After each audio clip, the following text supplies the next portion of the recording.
Premier লিগের point টেবিলে চেলসির সামনে সুযোগ আছে শীর্ষস্থানে থাকা লিভারপুলের সঙ্গে পয়েন্টের ব্যবধানটা কমিয়ে আনার। আজ চেলসির ম্যাচ আছে। অবশ্য তার আগে এই যে পয়েন্ট টেবিলের আমরা যা দেখতে পাচ্ছি যে 3 নম্বরে আর্সেনাল, 3 নম্বরে আর্সেনালের জায়গায় আছে। একটা বড় পরিবর্তন এসছে, ম্যানচেস্টার সিটি তারা 5 নম্বরে নেমে গেছে। সেটার কারণ আসলে নটিংহাম ফরেস্ট তারা কালকে দুর্দান্ত একটা গোল দিয়ে, এলাঙ্গার গোলে তারা অ্যাস্টন ভিলাকে 2-1 গোলে হারিয়ে দিয়েছে। সেখানে এমি মার্টিনেজের একটা খুব চমৎকার একটা সেভ আসলে ঢাকা পড়ে গেছে। তবে কথাবার্তার মূল শিরোনামটা সম্ভবত লিভারপুলকে দিয়ে শুরু করা দরকার, কারণ লিভারপুল যে ম্যাচে রেড কার্ড দেখেছে, ফুলহ্যামের কাছে তারা পিছিয়ে পড়েছিল, সেই ম্যাচটাকে তারা শেষ পর্যন্ত হার এড়িয়ে 2-2 গোলের একটা ড্র নিয়ে ফিরতে পেরেছে। যেখানে অ্যান্ডি রবার্টসন রেড কার্ড দেখেছিলেন এবং সেটা নিয়ে খুব বেশি কমপ্লেইন লিভারপুলের পক্ষ থেকেও জানানো হয় নাই, পরিষ্কার রেড কার্ডই ছিল। তার আগে পিছিয়ে পড়েছিল লিভারপুল এক্স ম্যানচেস্টারের ফুটবলারের গোলে। এরপরে মোহামেদ সালাহর একটা ক্রস থেকে কোডি গাকপো গোল করেন।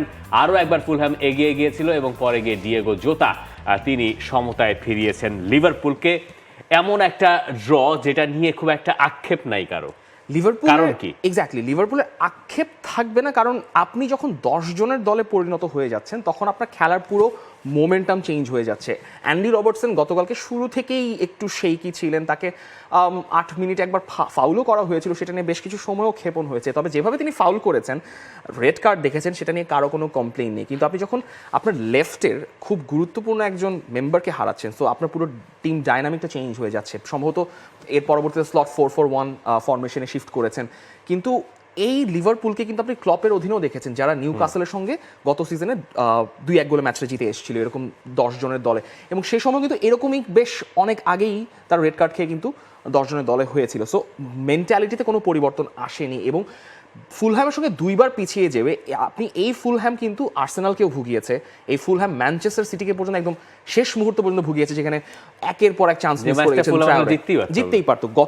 গতকালকেও ফুলহ্যামই জিততে পারতো। মার্কো সিলভার দলটা খুবই ইন্টারেস্টিং ফুটবল খেলছে। তবে লিভারপুলকে নিয়েই কথা বলা হচ্ছে, যেটা স্লট বলছেন যে এই ম্যাচের পারফরমেন্সে তিনি পুরোপুরি সন্তুষ্ট, যেটা তিনি জিরোনার ম্যাচে ছিলেন না। এবং এইটাই ইন্টারেস্টিং ফ্যাক্ট যে লিভারপুল কোচ আর্নে স্লট বলছেন জিরোনার ম্যাচে যেমন আমার প্রতিক্রিয়া ছিল, আজ একদমই সেটার বিপরীত।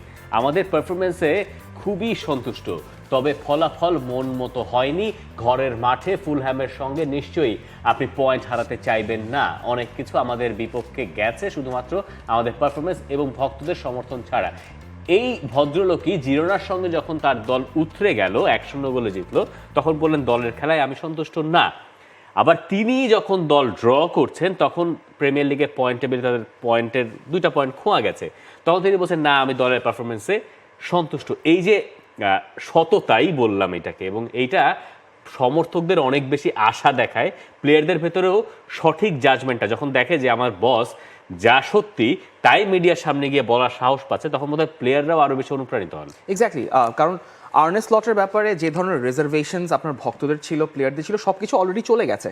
এবং আপনি যে কথাটা বলছেন যে সৎ থাকাটা, ম্যানেজাররা সাধারণত মিডিয়ার সঙ্গে অনেক ধরনের আচরণ করেন, প্লেয়ারদেরকে বাঁচানোর জন্য হলেও, আবার নিজেদেরকে বাঁচানোর জন্য হলেও অনেক ধরনের ট্যাকটিক্স তাদেরও সেখানে আছে। সেখানে আর্নে স্লট কোনো ধরনের ধার ধারেন না, তিনি যেটা একদম পানির মতো পরিষ্কার, স্পেডকে স্পেড বলাটা, সেটা তিনি করছেন। এবং সেটাই আসলে লিভারপুলের জন্য একটা মানে খুবই পজিটিভ একটা বার্তা দেয় যে তারা পয়েন্ট হারিয়েছে, ঠিক আছে, 2 পয়েন্টটা হারানোটা এই মুহূর্তে তারা যেই জায়গায় আছে 36 পয়েন্ট নিয়ে, চেলসি যদি জিতেও যায় সেক্ষেত্রে কিন্তু লিভারপুলকে তারা ছাড়িয়ে যেতে পারবে না, সেই জিনিসটাও তার মাথায় রয়েছে। তিনি এটা আক্ষেপ করতেই পারেন যে ফুলহ্যামের সঙ্গে তারা পয়েন্টটা হারানোটা ঠিক মনে হয়। একই সঙ্গে লিভারপুলের আরো একটা ম্যাচ তো বাকি আছে, যদি চেলসি এই সপ্তাহে ব্রেন্টফোর্ডের সঙ্গে জিতেও যায় তবুও তো ম্যাচ একটা বাকি থাকছে। তবে আর্সেনালের হলো কি, আর্সেনাল তো আরও একবার পয়েন্ট খোয়ালো। মোনাকোর সঙ্গে কি দারুণভাবে তারা উতরে গিয়েছিল, কিন্তু পরের ম্যাচে আর্সেনালকে আরও একবার মাটিতে নামিয়ে আনলো এভারটন। পুরো ম্যাচ জুড়ে মনে হলো এই বুঝি আর্সেনাল গোল করে, এই বুঝি আর্সেনাল গোল করে। কর্নার হয় তখন মনে হয় আর্সেনালের এটাই বোধ হয় সেরা সুযোগ, কিন্তু মিকেল আর্টেতার দলের কাছ থেকে আর শেষ পর্যন্ত গোলের দেখা পাওয়া যায় নাই। এভারটন সাধারণত যে কাজটা খুব ভালো মতো করে, সময়ের সঙ্গে তারা আত্মবিশ্বাসী হয়ে ওঠে। গোল একবার হজম না করলে সেটার পুরোপুরি কাজে লাগানো বলতে যা বোঝায় তার পুরোটাই করেছে আসলে এভারটন।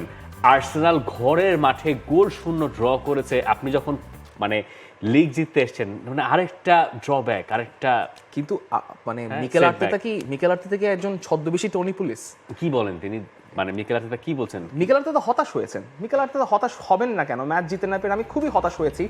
একটা দলের জন্যই জয়টা প্রাপ্য ছিল এবং তিনি বলছেন সেটা আর্সেনাল।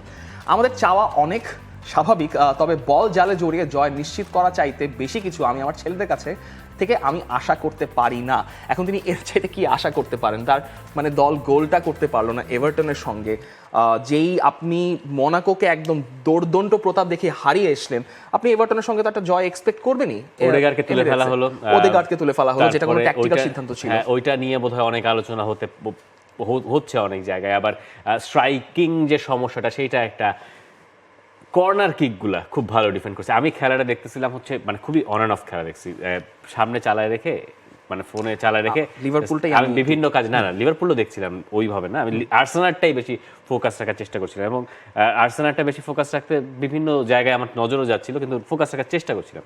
মানে কর্নার কিক আসলে পরে আর্সেনাল মনে হয় যে এই তো বুঝি, এবং আর্সেনালে গেল কয়েক ম্যাচে সেট পিসেই গোল, মানে প্রিমিয়ার লিগে Exactly. গোল সেট পিস ছাড়া তো গোল নাই। আবার তো- গ্যাব্রিয়েলও গতকালকে ছিল। হ্যাঁ, তো সেইখান থেকে যখন আপনি মানে সেট পিস নাই তো আপনিও নাই, প্রিমিয়ার লিগে এরকম একটা ব্যাপার চলে আসে, এই ব্যাপারটা খুব খুব মানে একটা যে দলটা প্রিমিয়ার লিগ টাইটেল জিততে আসে তাদের জন্য খুব স্বস্তির কিছু না। ইনফ্যাক্ট আপনি মানে আমরা তো আর্তেতার কথা শুনলাম, শনডাইশ কি বলছে? শনডাইশ বলছেন যে তাদের কাজই ছিল খালি বক্সে ক্রস ফেলা, তারা খালি বক্সে ক্রস ফেলতেই আসছে। মানে শনডাইশের মতো একটা কোচ যখন এরকম দাবি করে বসেন, মানে এটা কিন্তু আপনার একটু চিন্তা গায়ে লাগার করতে হবে। কথা। গায়ে লাগার কথা, মিকেল আর্তেতার গায়ে লাগার গায়ে লাগার কথা, কথা। যেখানে তিনি ওদেগার্ডকেও তুলে ফেলছেন। তার আসলে ডিফেন্সে বলার কিছুই নাই।